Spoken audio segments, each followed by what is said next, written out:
Hello friends, माझ्या YouTube चॅनलमध्ये तुम्हा सर्वांचं स्वागत आहे. आणि आज मी बनवणार आहे स्पेशल मटर पनीरची भाजी. आणि मी तुम्हाला दाखवणार आहे की मी मटर पनीरची भाजी कशी बनवणार आहे. तुम्ही बघू शकता, मी तुम्हाला रेसिपी आता शेअर करणार आहे.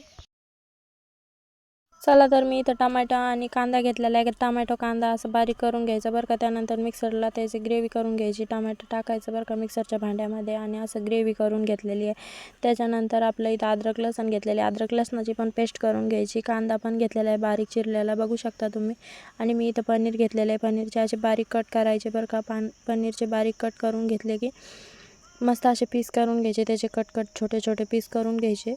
असं मस्त व्यवस्थित कापायचं बरं का. आणि त्यानंतर मी ना इथं आपलं जिरा घेतलेला आहे. त्यानंतर मोहरी घेतलेली आहे. आणि मी गॅस इथं गरम म्हणजे गॅस पेटवला आणि इथं तेल गरम करायला ठेवलेलं आहे कढईमध्ये. आणि ते पनीरचे तुकडे ना त्याच्यामध्ये टाकून द्यायचे. पनीरचे तुकडे टाकले का असा हलका मंद आचेवर राहून द्यायचे. असा लालसर कलर येईपर्यंत त्याला भाजून घ्यायचं बरं का. बघू आणि त्याला भाजून घेतलं की तोपर्यंत चला आपण इकडे मसाले काढू. तर त्याच्यासाठी मी लाल मिरची पावडर, हळद पावडर, बटर पनीर मसाला, तिखा लालचा म्हणजे लाल मिरची पावडर घेतलेला आहे, बघू शकता तुम्ही.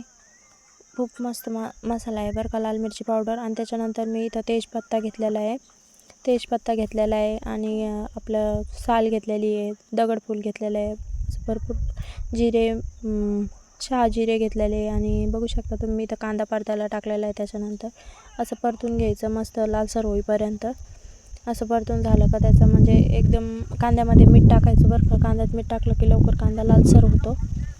आणि कांद्यात मीठ टाकून झालं की इथं मसाले घ्यायचे.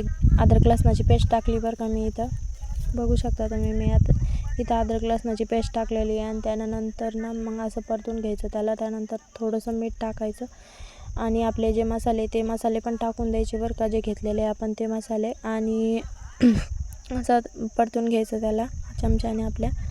आणि बघू शकता तुम्ही. त्यानंतर ना इथं टमॅटोची पेस्ट म्हणजे ग्रेव्ही केलेली ती पण टाकून द्यायची. असं मस्त असा कलर येतो बरं का भाजीला, बघू शकता तुम्ही. आणि इथं आपले पनीरचे तुकडे ना असे तळून झालेले बघू शकता तुम्ही. कसे पनीरचे तुकडे म्हणजे असे लालसर कलर येईपर्यंत मी असे भाजून घेतलेले. आणि हे भाजून झाले का एका डिशमध्ये काढून घ्यायचे बरं का, बघू शकता तुम्ही. असे डिशमध्ये काढून घेतले की नंतरून ना आपल्या जे मसाला ग्रेव्ही केलेला आहे त्याच्यामध्ये टाकून द्यायचे. त्यानंतर आपलं मटर पनीर टाकून द्यायचं आणि मटर पण त्याच्यावरती टाकून द्यायचे आणि पनीर पण सोडायचं नंतरून. बघू शकता तुम्ही. थोडंसं गरम पाणी टाकायचं, नॉर्मल गरम केलेलं. बघू शकता आपली इथे भाजी तयार झालेली आहे. आवडली असेल तर कमेंटमध्ये नक्की सांगा. बघू शकता तुम्ही इथं भाजी तयार झालेली आहे आपली. बाय.